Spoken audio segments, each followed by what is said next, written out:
Hello guys, the topic of discussion today is which elective to choose. ये एक ऐसा question है जो डेली बेसिस पे स्टूडेंट्स हमें पूछते हैं कि मैम मुझे कौन सा इलेक्टिव चूज़ करूं.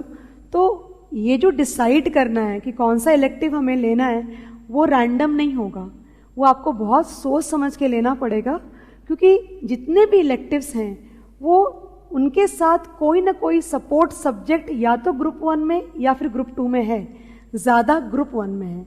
तो इलेक्टिव्स क्या क्या हैं आपने? सबसे पहला इलेक्टिव है रिस्क मैनेजमेंट, फिर है financial services and capital market जिसको आप FSCM भी बोलते हो.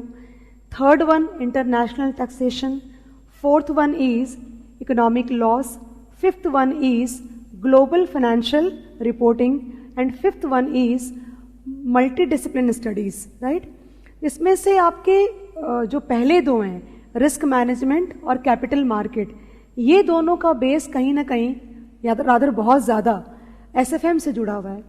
Economic loss would have a lot of similarity with your law paper, then the global financial reporting will again have a lot of similarity with your FR paper.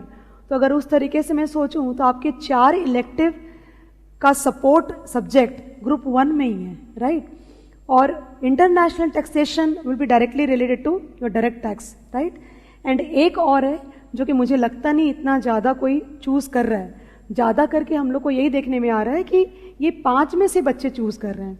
Okay, तो मैं यहाँ पे ये बोलूँगी दैट कि डिपेंड ये करेगा कि आप एक ग्रुप दे रहे हो कि आप दोनों ग्रुप दे रहे हो. अगर आप दोनों ग्रुप दे रहे हो तो आपकी चॉइस होनी चाहिए as per your core strength. For example, अगर आपकी स्ट्रेंथ FR में है then you should go for the global financial reporting paper. अगर आपकी स्ट्रेंथ लॉ में है then you should go for economic laws. And अगर आपका SFM अच्छा है then you can go for either risk management और capital market. But still risk management will have more mathematical bent than capital market. Okay, and if you are like not going for both the groups, if you are not going for both the groups and if you are going for group 1, तब तो naturally आपको इन 4 में से कोई एक select करना चाहिए. Because मैं आपको SFM से ज़्यादा रिलेट करके बात कर सकती हूँ कि अगर किसी बच्चे ने SFM किया है तो उसके लिए कैपिटल मार्केट और रिस्क मैनेजमेंट पढ़ना रिलेटिवली ईजी पड़ेगा.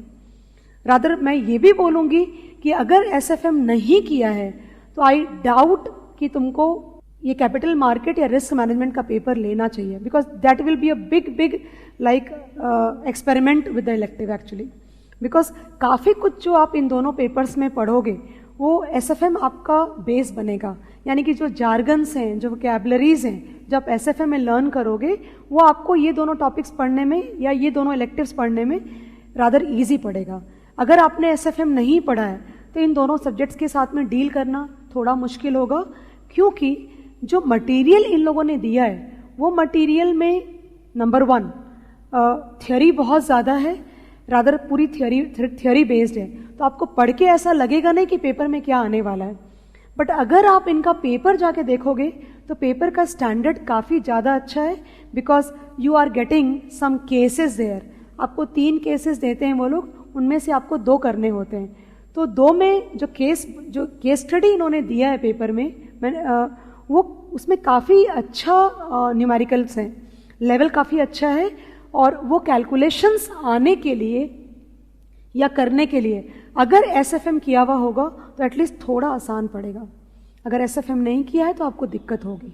राइट, और अगर आप ग्रुप 1 नहीं दे रहे हो या ग्रुप 1 की आपकी पढ़ाई नहीं हुई है या क्लासेस नहीं हुई है and you are going only for group 2, then choosing like all these elective which are based on the subjects of group 1, I would not think it would be too wise. I think then you should go for international taxation. It makes a lot of sense actually, right? Rather मैंने एक चीज़ और भी observe करी है कि अगर आपके पास वक्त बहुत कम है और आपकी थ्योरी का बेस थोड़ा भी अच्छा है तो then you should go for economic loss. I found that it was relatively a smaller subject. So you can go for economic laws also. As far as we are concerned, we are definitely working on capital market and risk management paper.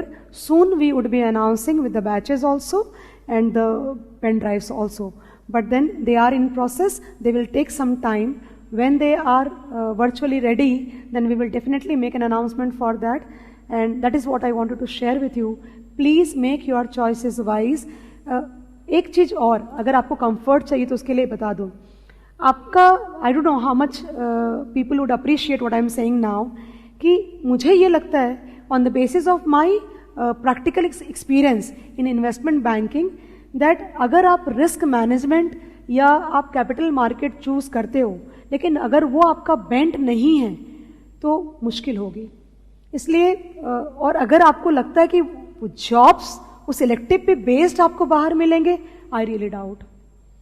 कहीं ना कहीं आपका focus इस बात पे होना चाहिए कि सीए क्लियर करके, सीए क्लियर करना आपका पहला प्रायोरिटी होनी चाहिए. ओके, अगर आपको फाइनेंस में जाने का बहुत मन है और आपको उसमें ही अपना करियर बनाना है, then you will have to definitely go for further studies which specialize only in finance.